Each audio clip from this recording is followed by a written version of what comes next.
Welcome to episode 5 of the Liminal Space podcast. I'm Tristan. I'm Rashid.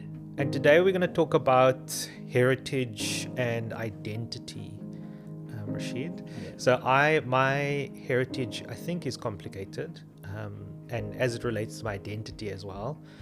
As a person who identifies as being colored, there's a lot of mix and hidden stories sometimes in our families.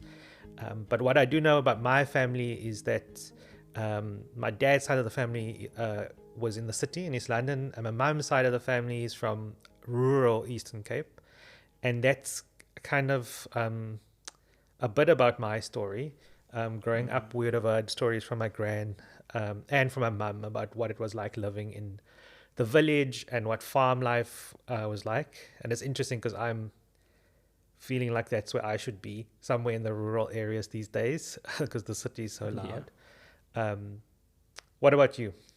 I think for me and probably for a lot of people, like you said, the idea of heritage and identity is really complicated, especially for us in South Africa, where we had like the system of apartheid and everything, which, I mean, the name means separateness.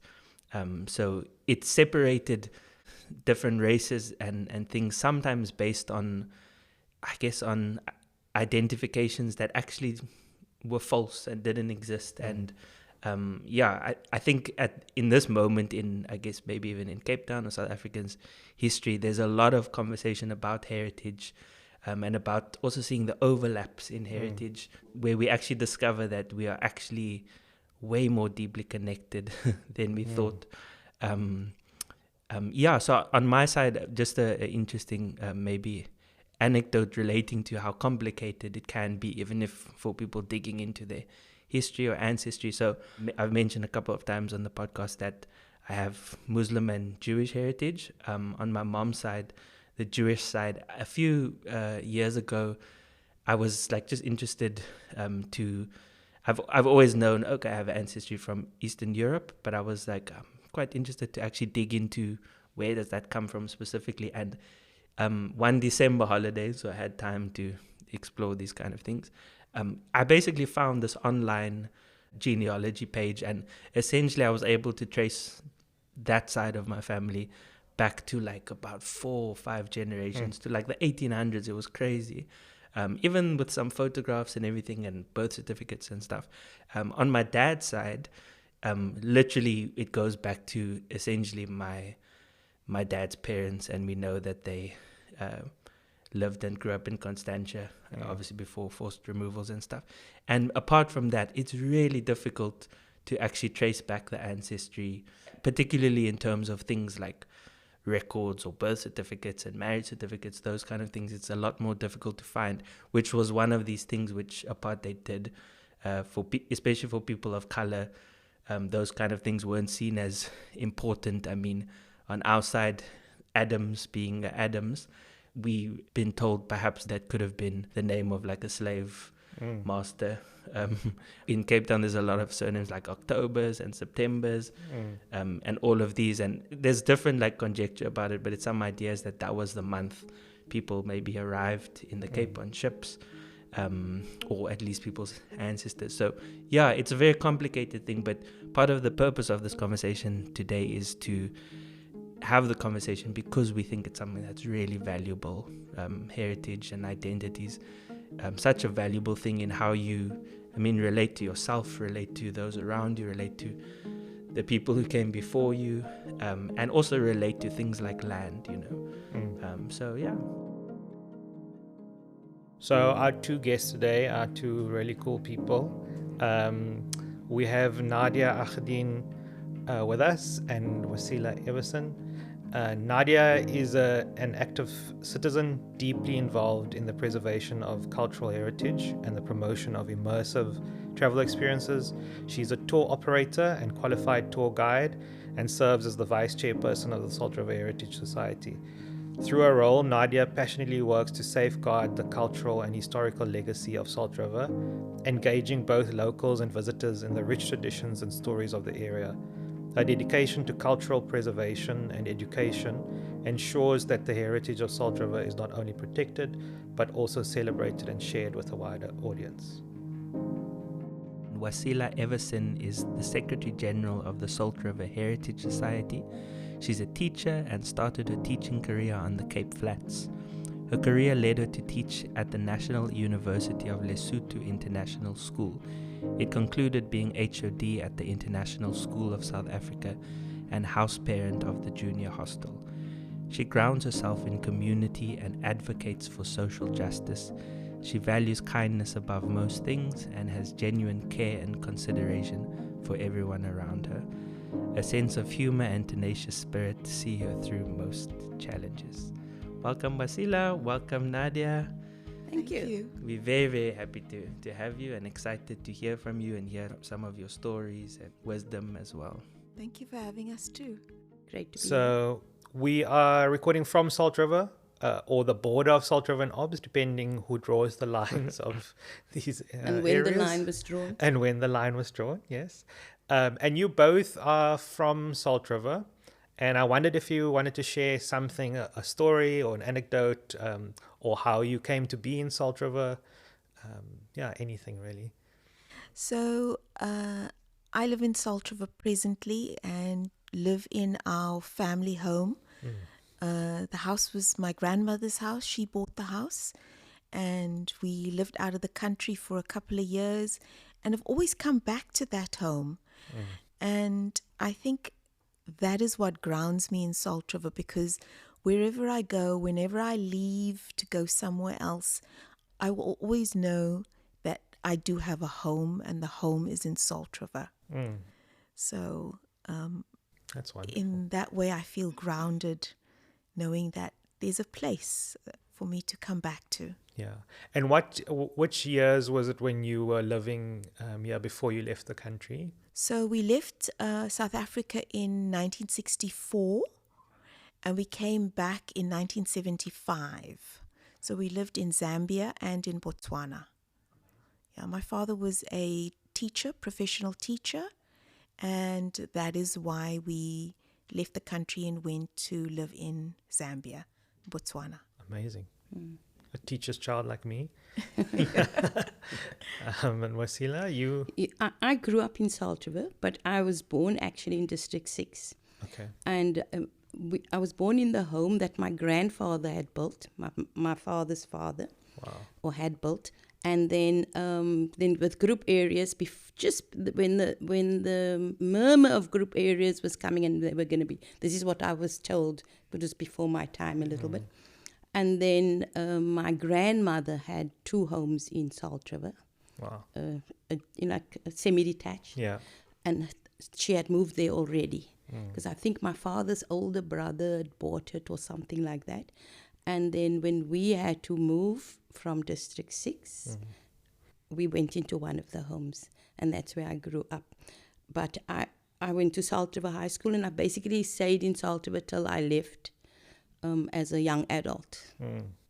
And then when I got married, I moved to Lesotho. And by that time, my parents had passed away, and my father had passed away, and my grandmother as well. And I must add, my father was one of 17 children. 17. Oh, wow. And his mom was an only child. Can you believe it? Wow. And she birthed 17 kids. That's impressive. Impressive, yes. Yeah. But any case, coming back to me now, then I moved to Lesotho when I got married. And I stayed there for about 10 years or so. And then from there, I moved to Mafikeng. And when I left teaching there and I came home to Cape Town on a permanent basis, I lived in one of the suburbs, one of the leafy suburbs, I must add. And I didn't like living there in the sense there was no sense of community because people didn't really speak to each other except hello, how are you, cold today, warm today. And I missed community because I lived in community in Lesotho, I lived in community in Mafikeng, and I grew up in community. And then read an article in the paper one day about Salt River. They were starting a heritage society. Wow. And I called the number. And the gentleman whom I spoke to, he said, well, we're having a meeting next Monday or whichever day it was at a community house in Salt River. Why don't you come along? And that's what I did. And I know it was an evening, and I don't particularly like driving at night. Drove to Salt River, found Community House, and I was late, and I was running up the stairs, and I saw two ladies ahead of me. And I said, "Excuse me." And then one of the ladies turned around, and it was Nadia. And we said, "Wow," because we had sort of grown up together, although I'm a little bit older than Nadia. Yeah. And so it was so great to meet her there. And that's how Lovely. and since that time, although I still live in Claremont, I basically live in Salt River, yeah. because Nadia them's home has become a second home almost to me, you know. Amazing. I feel at home there. I can go drop in there anytime, whether Nadia's there or not, it doesn't matter, because her mom is always there, you know. Yeah. And so that's... And you said you grew up across the road from Nadia. I grew up across You the saw road. Nadia growing up. I saw Nadia growing up, because, you know, when you're younger, then the age gap seems bigger. Yeah. Like she was maybe a 4-year-old. And I remember seeing her like that, always in a little gown in the morning, sitting on the step outside the house. and also, if she should take out their photograph albums, she'll find many of the photographs was taken on our side of the road because of the light. At the time that her dad or whoever took the picture, the light was better on that side. The sunny side of the street.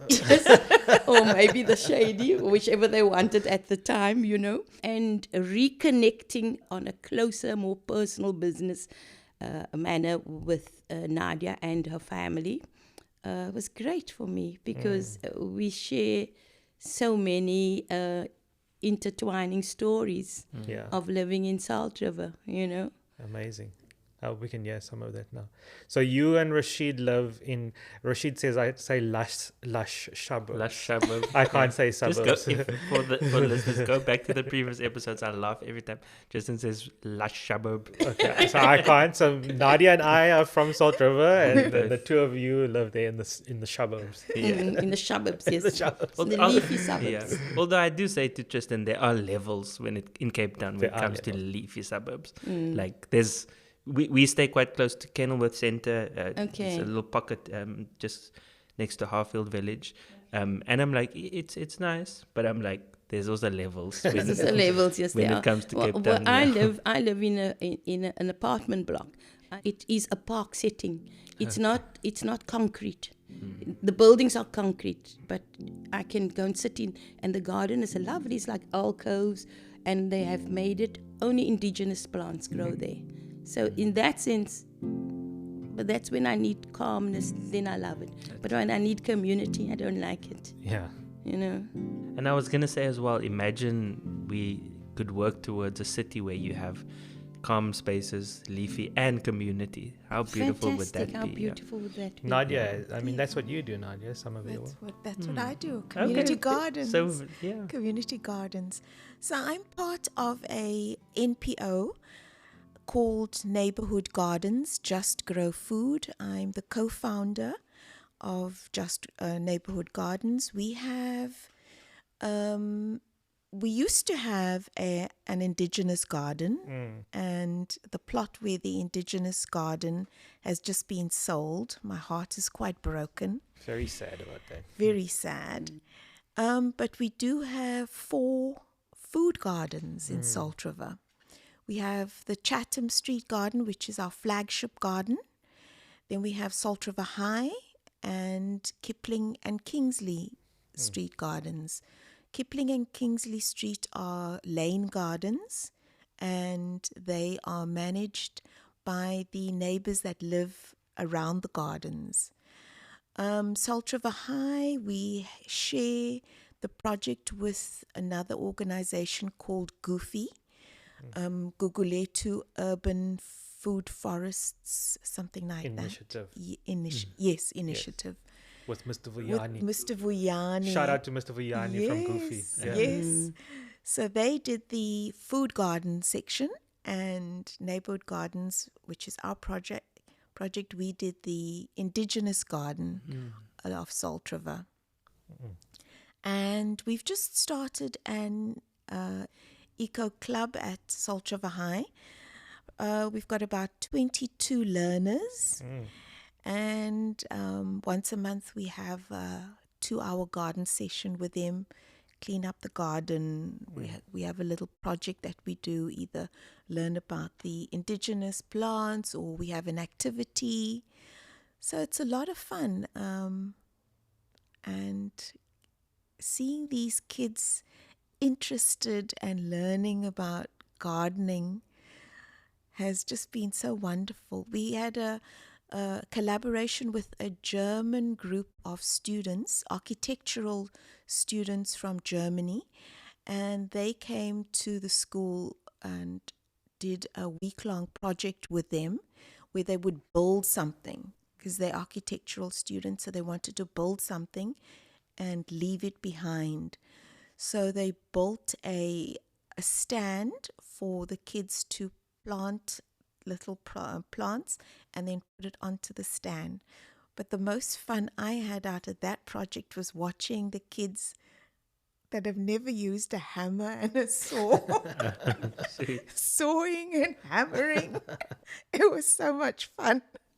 And banging nails into planks and drawing. So, it's outdoor activities are so much fun, and you don't realize how much you learn outdoor doing these things, fun, creative stuff, than in the classroom. Tell us, because the start of the neighborhood garden is quite interesting, and your co-founder as well, Marius, was German. Yes. So I'm a street art tour guide. So I do street art tours in Salt River. Salt River, we have probably over 150 murals on the walls in Salt River. So I take tourists around and I show them the murals, talk about the history of Salt River, the heritage, the community, the culture of Salt River. And I was taking 2 German tourists. This is around 2018. February 2018, I was taking them around to show them the gardens. And we stopped at this one plot, deserted plot. It was a bit of a dump. And I was too embarrassed to talk about the piece of artwork at the back of the plot, because the whole plot was just full of rubbish. And they stopped me and they said, no, talk about it. And I spoke about it. It's a piece by an artist called Buki. He is from Denmark. And then the gentleman, his name is Christian, said to me that they have a foundation in Germany called Bienenwald. And they support and fund indigenous gardens. And he said if he gave me some money, would I clear the plot and plant an indigenous garden at this plot? Very excitedly, I said yes, not knowing that I don't know anything about gardens.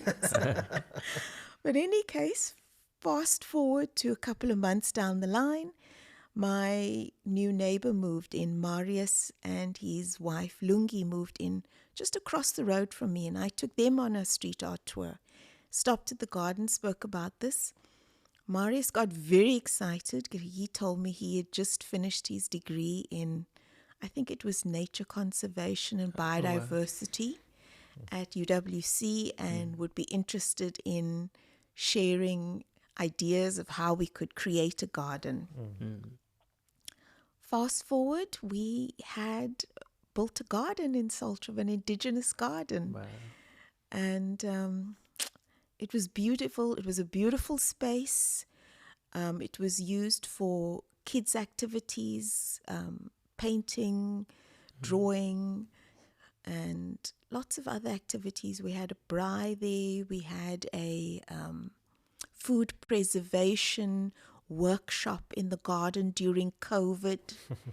So lots of lovely activities. Unfortunately now the space and garden has been sold, so we're going to have to look for another space for an indigenous garden.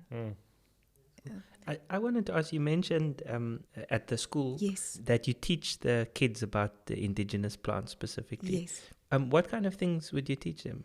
So because we've planted an indigenous garden around the food garden, we talk about the plants, we show them the plants. They've got to pick a plant. One of the lessons was pick a plant, find out what's the name, the scientific name, what's the local name, what are the uses, because there's always a medicinal use for the plant. What is the medicinal use? Do you know the plant? Can you smell it? Can you eat it? Draw it? So it's very tactile. Feel it, smell it, eat it. And most indigenous plants, mostly you can eat and have a medicinal purpose to them. And I know we have like a few speckworms in our house, and literally, because I know you can eat them. Yes. The cute little leaves. Yesterday I was walking past my plant and I just took a little leaf and I munch on it. Every now and then I'll just take a nice leaf. Yeah, It's delicious in a salad. If you pick a few leaves and put it into your salad. Yeah. I guess that brings us to even that idea of indigenous gardens in Salt River. I know Marius is quite a strict one when it comes to like what kind of fynbos or is here. So it's Renosterveld, I believe, is the kind of fynbos that's here. But that speaks to the heritage of the area as well, about what was here before. Correct. And you both have mentioned Salt River Heritage Society. Maybe tell us what the Heritage Society does. So maybe Waseela, you talk a little bit. Heritage. But let me just go back to your plants for a minute. Okay, I just wanted to add something. You know what I liked about their gardening? Because I'm not a gardener at all. I appreciate it, but I'm not a gardener. Yeah.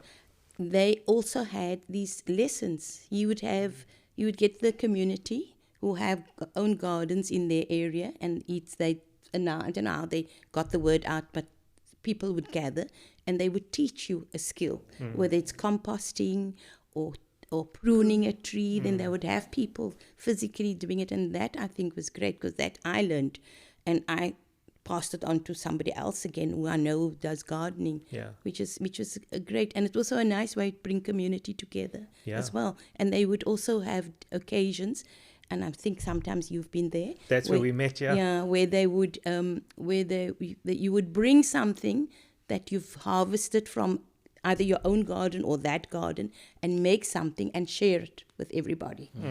Of course, us being Muslim and Nadia, it was always just dalchis.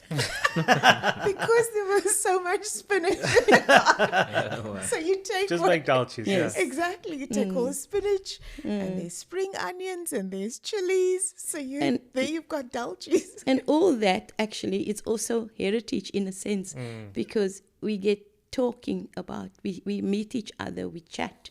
Oh, there's a new face. And what was also, it was people of every race really would be there. It was not a particular demographic at all, you know. That was also really nice. And like I think I mentioned how I got to Salt River, where I saw the notice. And for me, the Heritage Society, what they stand for was preserving heritage and stories. And Community voices as well. Through the stories, community voices, stories. And I think the one of the guys who was the pioneer of I speak under correction, of the Heritage Society was a gentleman whose main idea actually was to have a coffee table book. Interesting. And then, but in a strange way, heritage became bigger than that, you know. And lots of things happened. We do lots of things at the Heritage Society. But with him and the coffee table book, we had to have a little group doing it. So I happened to be the coordinator. And that's how I started gathering stories from people, with people telling me about their stories and things like that. And some we posted on our Facebook site. And but other than that, what Nadia can add, we launch books. So we do book launches. We have murals that we fundraise, and we put up murals in Salt River. We've got a couple of murals that the Heritage Society's funded and put up, and we do. Oh my gosh! And with the murals, we try to speak more to the community what would be relevant to them. Yes. Because there was an organization here that used to put up murals. Yes, I remember. And that. we tried to work with them. Yeah. Nadia can attest to that and jump in there because she has more experience with that part. And I always felt that they were sort of gaslighting us, you know. They would say, yeah, let's meet and we'll discuss, because annually they would have an art exhibition, a mural art and a wall art. Yeah. And then we would meet and we'd say, you know, we would like to do this as a heritage society. We want, for example, we identify a wall in a particular road, that's a long wall. We would like to put up a timeline of Salt River. Yeah. And events that's relevant to the people. Cool. And they were sort of, yeah. But when it came to it, then they would say something like, well, actually, our theme this year is sustainability, or our theme this year is techno themes and things like that. So, and it never really happened. And then that's when Heritage decided, no, we'll take ownership of that. It's our history, our community. Yeah. I also want to tell you about a beautiful timeline that we have of Salt River Heritage Society. It was done by Dr. Coney Benson. She's a historian. She teaches history at University of the Western Cape. And she did a timeline from 1510, Wow. when the first Portuguese explorers came around the Cape. When they found us, yeah. When they when they found, supposedly nothing else, discovered, and to present day, and she's pulled up, significant events along the timeline that have happened in the history of Salt River. So what we do is we take some of those events out of the timeline and then we put them on the walls. One of the events that we'd like to do for this year is the 1976 uprising in Salt River that Salt River High was a part of. So we have a wall, and that's one of the murals that we're thinking of doing this year. The other one is the Ibrahim Karel's. He was one of the neighbors in Salt River, lived on the corner of Burns and Tennyson Street, and he was killed by the security police. Wow. Yeah, he was shot in the head. It was a case of mistaken identity. Oh, no. And his funeral, there were probably over 7,000 or 8,000 people at the funeral. The biggest funeral. Yes. Wow. So that was another big event in Salt River that also we want to put up on the wall. And with Nadia was speaking about the timeline that Coney assembled, but it was very much community input, because with our first gathering of the people of Salt River, can remember, it was fantastic. We had it at the Salt River Hall, Railway Institute, Salt River Hall. Yeah. And the people were excited, and we had sort of little small groups, and people would tell stories. But at that time, she'd put up the wall, blank wall, but dates on it. And we gave them stickers. They would write things on it, what that was relevant to them, that they remembered. Oh, in that year, Blackpool played or whatever. I can't remember, and stick it on. And it became like a traveling timeline, because whenever, even she had a workshop at the Sissy Gould House, can you remember? Yes. And we took the timeline and she put it up, and then she talks, and it was like an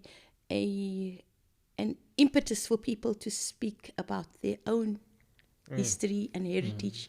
Oh yeah, that year I remember this, and on that particular day, I can remember people who had moved out of Salt River had come back just for that occasion. Wow.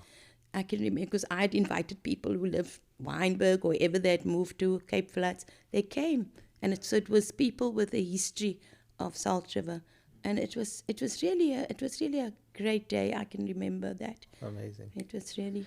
I know some of the murals that stand out, and I'm thinking now is the Desiree Ellis one that you did, because Yes. Desiree is daughter of Salt River. Correct. Correct. And then Dr. Desiree Dr. Desiree Ellis. And Yes. then there's the Shireen Abu Aklem mural. Correct. And there's also the Palestinian The timeline. Palestinian timeline, yes. And The Wall for All.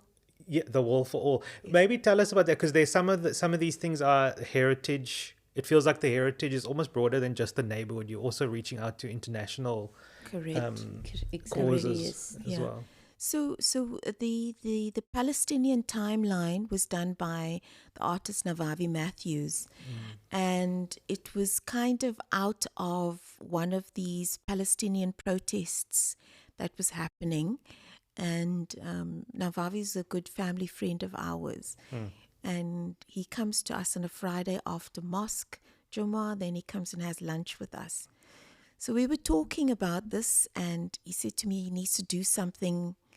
We need to do something about this, Nadia. We need to put up a mural or something. And we were discussing this, and then he had an idea to put up a timeline. And he said it must be educational, because young people need to understand the history of Palestine. Why do we say free Palestine? What are we freeing them from? Why are they not free?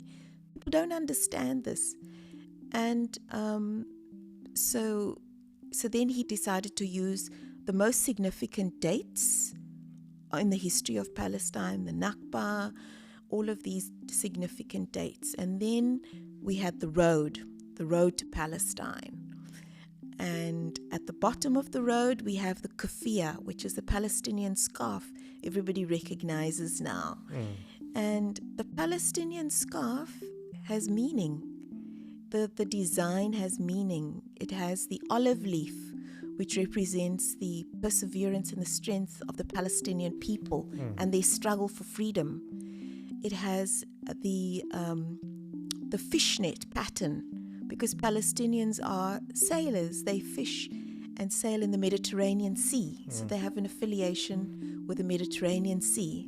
Then you have the bold line, which represents the trade routes that the Palestinians took, because they're traders by nature all along the Arabian Peninsula. So it's all of that. And so this wall has generated so much interest. We also have the barbed wire or the razor wire. And on the razor wire, you have keys. And we've asked Palestinians that come and visit the wall to put up a key. And it's called the key of remembrance. So they will, these are the keys that they still have to their front doors when they were forcibly removed out of Palestine. So they still have their front door keys. And then the only bit of color on that wall is the Palestinian flag. So the whole wall is black and white, and then the flag is the only bit of color. And when they hang their key, they choose a date that is That meaningful to resonates. them. Yes. So and I've been on one or two with you guys, and then Nadia would ask them which year would you choose. And I remember the one guy that really touched me, where he said, I'm choosing 2002 because that's the year I was 11 years old and my father was arrested and he's still in prison. And my childhood ended that year. Wow. And then he hung his key there. So even those stories are really impactful. And like Nadia was saying, they would come and I think you mentioned at the end the Wall for All, that you celebrate, or we celebrate all activists from all over the world. Yes. You can maybe speak more to that. Human rights heroes from across the world. I mean, South African, Native American, Cuban, from all across the world, India, all across the world, their names are on the one wall. So these are the murals that I take people on tours to see.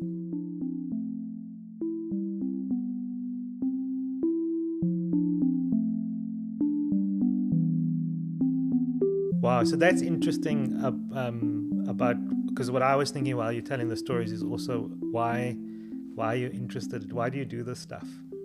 Like why? Because you don't have to. We don't have to. But why? Yeah, what spurs you on? What drives So, you? so what my dad said, I remember I used to live in Pretoria many years. I worked there. And when I came back, the one thing that he said to me is, you have to be an active member in your community. Because he was an active member in Salt River. I mean, Salt River and also outlying areas. Because he was a teacher, he taught drama. He was one of the pioneers that started Radio 786. Oh wow. He did voice training for Radio 786, all the presenters. He was, he was a drama teacher and an English teacher at Spesbona. And Spesbona was the first so-called coloured school to produce Shakespearean plays. The matric set works. He was the first person to produce Shakespearean plays in the so-called coloured schools. The white schools had always been producing plays. Yeah. So, yeah. So he always said, you've got to be you can't just live in a community and do nothing. There are things that you can contribute towards, and we all have different skills that we can make our community better. It's where we live. We need to make it better, firstly, for us. And also, I think, just going to a dad as well, and the plays that he produced it at the school. But it was, I remember the schools from all over came to watch it, because it was always the set work in the matric year, or the standard 10 as it was called then. It was a Shakespearean set work book. So he would produce that particular year's book story. And then the schools in the area would all come. And I know it was the highlight of the school year for many of the schools. It became to be the highlight. They used to look forward to that, Wow. And then speaking about the walls now, personally, what I feel, and that's part of our job also, you need to put a light in people where they see themselves and they see that guy did that and he lived there. They can point to the house that he lived there. I can do the same, or or just a sense of pride in who you are and where you come from and everybody who came before you. I think that's one of the things that I like that Heritage Society is doing, because many young people ask their parents back now, who is that? And it makes the parents also think, wow, he was our neighbor. I used to take cookies to him or to their home and things like that, Yeah. One idea that Tristan and I, when we even discussed the purpose of this podcast, why we want to do it, was this idea of stories and storytelling. And, like when we look at the world, a lot of the time we like this, it's such a mess, it's just chaos everywhere.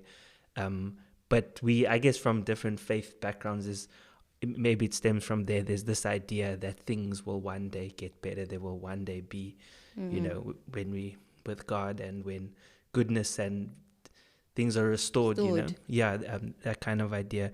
And one thing that we talk about is sometimes in the present, you can be almost like paralyzed, because you look at, for example, let's think of Cape Town, the city, and you think of the different suburbs and this separateness that continues to exist a lot of the time still on racial sort of boundaries and lines and stuff. And then one idea that we're exploring, which when I'm listening to you speak, I'm almost reminded of that, was this idea of, if this is what reality says, the world is just a place of injustice, and it continues to exist in various ways, where are the glimmers of hope, these gaps in reality where we say, oh my gosh, that could actually help us imagine something better? And I'm thinking of, it's such a beautiful thing, the usage of public space. I love how it went from a coffee table book, not that that's not a bad idea if you're still doing it, but from a coffee table book, which maybe it's stories that maybe can be hidden under your coffee table or on a bookshelf or something, to actually using public space to tell stories. And again, this idea of heritage, like the idea of murals and indigenous plants and the stories that they tell, the stories of heritage, even the timelines of different events, and just how, like, reflecting all of that. I'm almost like, I didn't realize that in Cape Town public spaces were being used to remind ourselves of heritage, even the idea of, you know, the gardens and stuff. And I'm like, I didn't know that that was happening. There's probably a lot of people, we live in our suburbs or in our communities and not really aware of that. And to me, it is almost one of those glimpses of a future where justice and restoration is actually possible. It can happen. It's almost that reminder. It's like a glimpse, and then you're like, oh gosh, let's actually see how we can continue, you know, to work towards that. Another thing I wanted to say is I often find that happens, even just from the reflections of what you're saying, in the small sort of ordinary spaces. So it's not, we think, we look to, okay, I don't want to bring politics into it, but we often look to the politicians to fix all our problems, to sort everything out, and then the politicians we don't like get voted in. Yeah, and as much as obviously we hope for good politicians who, you know, have great policies and everything. We try to be hopeful. Yeah, we try to be hopeful. I'm always reminded of how, like, the seemingly it could be boring or small spaces. That is where I see goodness and things happen. True. Yeah, I'm trying to think about some of the ideas, bringing them together, and I guess why heritage is important. And Rashid alluded to this. I guess sometimes heritage is like you're looking into the past, but it's for you to make sense of the present with it. And so there's a question about, I think, understanding our heritage helps with a sense of belonging. And I don't want to stop the conversation without talking about Nadia, you mentioned something about, earlier on you said the phrase, the so-called colored school, or something. And we spoke in the intro to this about this complicatedness that we all in the room, we all feel about our heritage because of that. But Waseela, you had an interesting story about the census when they came around to your house. Okay. And they asked you to fill in. I wanted you to share that story. Okay, I think it was last year that they did the census. It was the first one, again, after a long while. And it's the first one I had in Cape Town since I've returned. And this young lady came with, and now they do it, it's very modern. They have their little tablet with them. And she came and Julie asked the questions. And one of the questions was, what race are you? Yeah. And then I asked her, well, tell me what's written there. And of course she went through white, black, Indian, colored, and other or something like that. So I just said, no, I'm not on there. So she said, oh, what are you? So I said, I'm a Camisa African. She said, Camisa African, what's that? I said, no, that is what I identify as. So she said, what does it mean? I said, Camisa means sweet water, I think it means, and it comes from the mountain. And it was the name, Camisa name was given to the water, the river, by the original people, the Khoisan. And then she said, I've never heard about it. So I said, yes, but I want you to write it down now. I want you to write it down. And then she said, where shall I write it? So I said, write it under other. And she wrote it under other. And at the same time, me saying that, me hating the classification, because in my mind, that was a classification that was given to me. Because even the term, even if I think about, let's take IDs, for example, of my mother or my father. My father's ID, I remember very clearly, would read Cape Malay. They within the group of so-called coloured, there was like little subgroups as well. They had a numbered thing. I remember seeing ID of my grand as well, like a numbered of every different kind. So my father would be Malay because he's Muslim.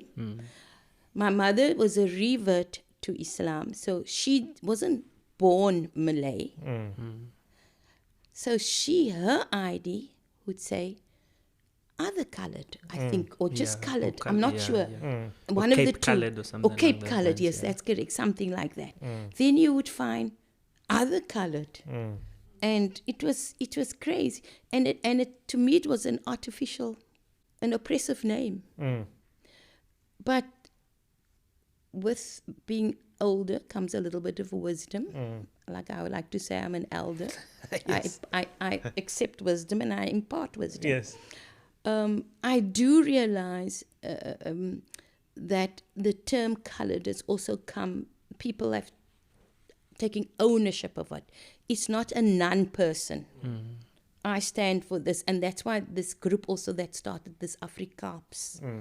And just as an aside, I don't know if you know this artist. He's called Just Finger, and he's like a proponent of coloured and using Afrikaans, because that's also another thing, the language that the people of the Afrikaans, that the people of the Cape use. You also want to distance yourself from it at some time. If you think, I don't speak that kind of Afrikaans, I speak English, or you know what. And if I do speak Afrikaans, I don't use.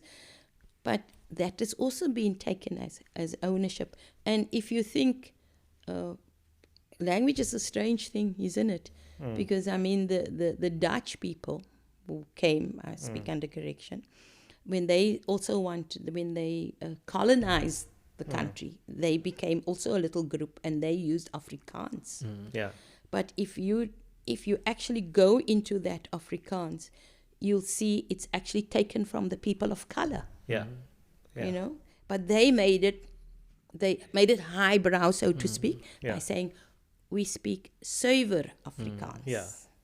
Pure Afrikaans. That's a trick they played on us. Yeah, it's a trick. They set up a monument and all that, the Tau monument and all How that. can you have a We went to that museum in school. a monument? It's actually in their project of decolonization. As Dutch people, they decolonized quite effectively, but they took someone else's But it took somebody language. else's, yes. And they didn't think, Yeah. you know. Or perhaps like it's not strictly maybe taking someone else's thing, but maybe it's taking a shared thing. Because I know there obviously are a lot of Dutch words in Yes, Afrikaans. there are lots of Dutch words. But that idea of like, I think it's a thing that humans do throughout humanity. It's this thing of me, myself, and I, and my people. Yes. And then even the idea of Tristan saying it's so interesting that decolonization, it's like, this is now our liberation for us and our people.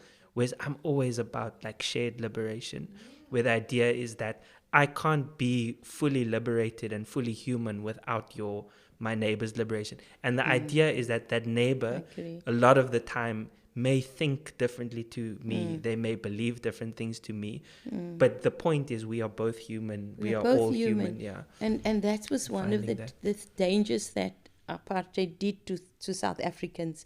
If we were just left to grow up in normal, open society, intermingling, we wouldn't have had, but we've been made aware of the other. Yeah.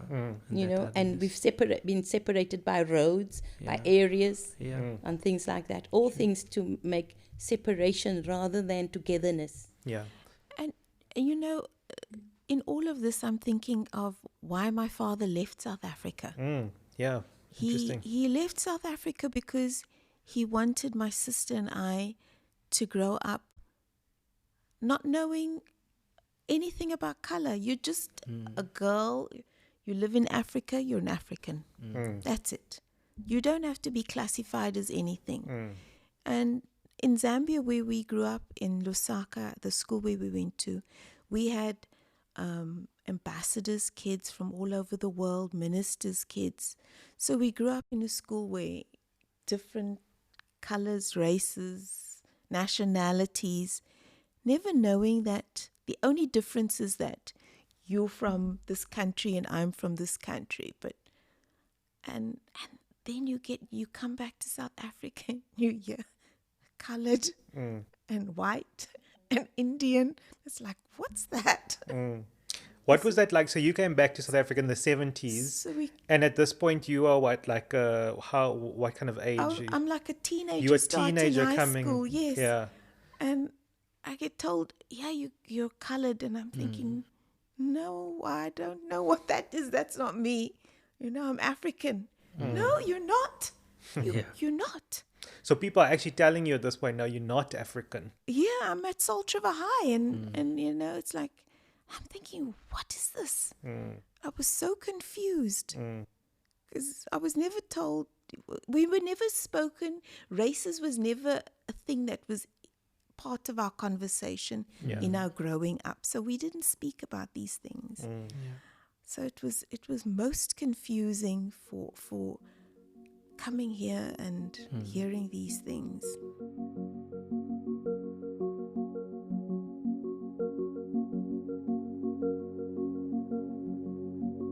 And it's interesting because part of my experience anyway is that it's almost like the African bits of me is forgotten. We spoke about that now, about our ancestry even. But there is this idea of like a de-Africanness in the colored community as well. It's like part of what apartheid did was tell us, oh no, you're not African. No, you don't. actually You don't different. want to recognize that part of your heritage or your history. Yeah, and we all have that in us. Yes. You know, if they do our DNA, all of us, even white people, they have something.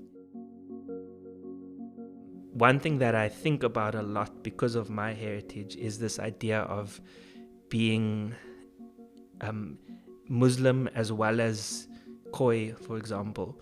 It's probably 2 years ago, I discovered this newspaper article. I shared it with Tristan this week. I can share it with you after. And it was published, I think it was like in 2002 or something. It's fascinating. When I read it, I was like, wow, this is amazing. And it tells a story of Sheikh Yusuf, who was, for those who don't know, he was said to be the father of Islam in the Cape. He was a political exile who he grew up in Makassar in Indonesia, in Sulawesi, and then he was sent here with people as well. It wasn't just him. Entourage. Yeah, the entourage of people. And anyway, and he's said to be, okay, that's where Islam was birthed, in the Cape. And then from there, there's like, it almost the way that it's sometimes explained because of this Cape Malay thing is that's like, and he was also part of the royal family in Sulawesi. So it's like, that's the heritage of all Muslims in the Cape. And I found this article which explains a story of how Khoi people used to hear Sheikh Yusuf and his followers and people doing dhikr. Yeah. And they would come and they would look and they would listen and be like, what's this? And then they used to apparently stand at the door and they waited for him specifically to come out and to welcome them in. It says in this thing, because I'm a musician as well, so always interested in these ideas. Because dhikrs, they are like prayers which they are in a way sung. There is like a musical element to them. And it says that the Khoi people used to sing together and make different like sounds based on their musical culture in like, and it was almost like this early musical collaboration or some collaboration of prayer. And I always say that if you have to take me back to one time in history, I would love to be there and I would love to see what happened. And the other thing this article speaks about is after that, a lot of the early Muslim population, obviously we're talking now Makassar this side, actually married Khoi women, and there was like a lot of Yes. There was a lot of There was a lot of intermarriages. Yes. Yeah, which for me is I've heard some Muslims say no, we They don't like have to take any that. Khoi heritage. They don't want to acknowledge that. Yeah, perhaps for some it's like as if being Khoi is a bad thing. To me, that is the weirdest and strangest thing. I know. But this idea of what you mentioned, Kamisa, sweet waters, another aspect of that is this idea that the river was covered. So in the area, I don't think it's... Because that river still flows under the It flows cities. underground. So part of the idea that the Patrick Mele, who conceptualized this idea or proposed this idea of Kamisa Africans, part of the idea is that it's been hidden. So it's almost like heritage of colored people, Cape Malay people. It's been hidden and it's these beautiful sweet waters, and we're uncovering it and we're seeing the water still flows. It's almost like the resilience of that water, contrary to centuries of colonialism, apartheid, all of these things which sought to impose identities. now we are in this beautiful process of uncovering those things, you know. Yeah, it's true. Yeah. And when you're speaking about the musicality of the dhikr, the story also goes that in those days, many of them were slaves, isn't it? And they were not allowed to practice religion. And then, but if they were brought from Indonesia, so the Dutch people would know if they are doing a prayer or whatever. So they decided when they do the dhikr, they do it in this lago, as they call it. It's very musical. And it was to fool the government of the time, to let them think, no, we're having a party. You know what I mean? But they were actually practicing their religion.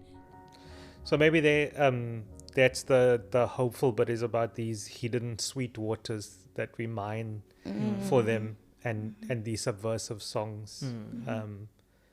That seems to be becoming more and more apparent now. Like they might be tools that we can use in the present in different ways. And I think I kind of get a feeling people are becoming more, I shouldn't say accepting, but I would say people are becoming more proud of their heritage, no matter who is in it. You understand? Because I can remember when we grew up, you know, my mother was, I told you, a revert to Islam. And I know her mother, I said, was partly Jewish as well. And we have a picture of my grandmother sitting, looking like an Italian woman, actually, you know, those photographs like that. And the dad's picture is a little bit blurred. Can't remember, actually. And he, I think, came from Middelburg. And then, now I don't know, there are two Middelburgs here, if I'm not mistaken. So I don't know which Middelburg he came from, but there was a standing joke with us as young, when we were young, out in my mother's little family unit, now not my father. Then we would laugh, then we would say, we never hear about the Middelburg connection, because it was seen, must have been dark, or, you know, like that type of thing.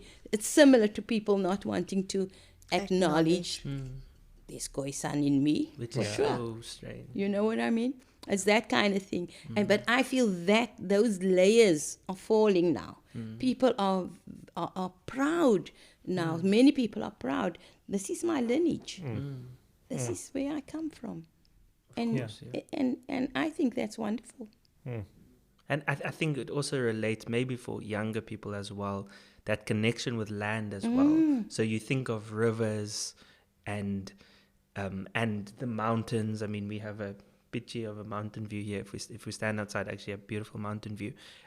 For me, the fact, okay, I have a diverse heritage, but if there is some, I believe there is some Khoi heritage in there.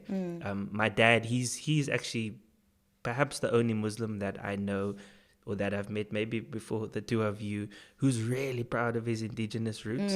His vibe is always Kalahari. He's like, nah, take me back. And there's just something like beautiful about that land that evokes so much, like as humans and our connection to land. So I think that's also part of why it's so important. So the idea of indigenous gardens in Salt River, in a neighborhood, that's why I asked the question, what kind of things do you teach them about the plants? Because it's that same thing. It's all these beautiful parts of history that have been either forcibly erased, perhaps some of them forgotten. And I believe we carry knowledge in our bodies as people whose ancestors walked on lands and on mountains and all of those kinds of things. And when I'm talking about land, I'm not talking about it in a sense of trying to be like necessarily land claims or I know what you mean. Yeah, it's more an acknowledgement of our being, actually. Exactly, of our being, because there's more hidden stories of the fact, for example, that San and Khoi languages, the clicks in them influenced the clicks in Xhosa and Zulu and other Nguni languages. And when you look back at in the history, if you start digging in, you see now, because it's actually similar ancestries and shared ancestries. So all of a sudden, this construct of colored, and then in the Cape Xhosas or Zulus or whatever it is, it's like, no, we're all different, we're very different, there's no relations. No, we actually, You are. a lot of people Look at share the blood, similarities. Share blood, yes. which is, yeah. Because no matter where or at what time of the life the world was in, when there were male and female, there was connection. And that's where we all come from, really. Yeah. So it's, and like you were saying, land is so important, and you mentioned the mountain, and I always gravitated to Cape Town because I always felt the mountain was also like, it binds me, Anchors. you know, it Yeah. anchors me, Anchor. you know, Grounding, and when I lived in Lesotho, there were lots of mountains, so I loved that. And I told you I didn't like Mafikeng because it was flat. Whole flat. Until I loved the sunsets, the real African sunsets, beautiful. So just a little funny story. When I moved up to Pretoria, people speak about living in the north and the south, and and I thought, where's the north and the south? In Cape Town, we don't speak about the north and the south. yeah. Besides the northern suburbs and southern suburbs, but when you give directions, it's like it's the sea and the mountain. Yeah. Those To be a Cape Townian in Pretoria, the struggles. I think Contradiction. I loved it. I loved it. Yeah, she loves Pretoria. Yeah. Well, thank you, Nadia and Waseela. That was a really great conversation. Thank you for having us. And Are we done now? We are done. Fun. Fun. For Yeah. now. For now. Fun. We're finished. Yeah. Thank you, really. Thank you so much. you. Wow. Okay, no. It was really great. That was good.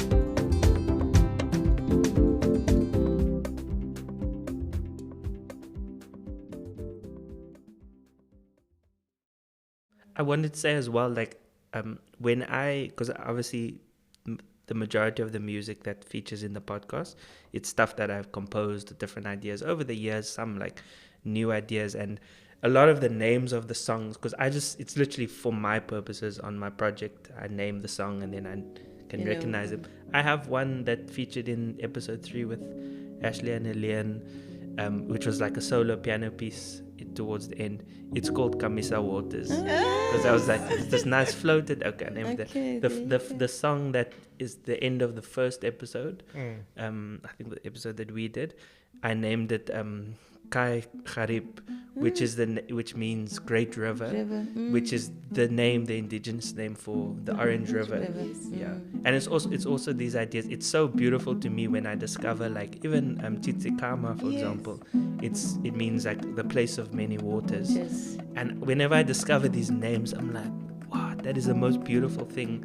Yeah. So and then I'll just be like, I feel like this song evokes that. So it's another interesting thing. Even in this episode, perhaps there's some of those songs Fantastic. that I've just named them myself for my own purposes. And it sounds as if it would fit in nicely. Yeah. Yeah. But listening to you now speak about all this, it is very definitely clear that our history books needs to be rewritten. Yeah.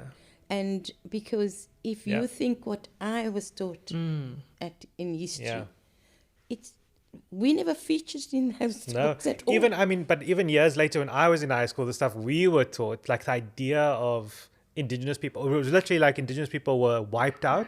And there wasn't a mention. They couldn't make sense of me then, because then we learned history and I wasn't, like you said, I wasn't there. But I went to high school post 94, Can you see? And it's still not It done. was still That's not great. there. And even like speaking about them, what Nadia, them are doing indigenous gardening and all that. That should be a whole chapter, really. More than a chapter, a book even on its own.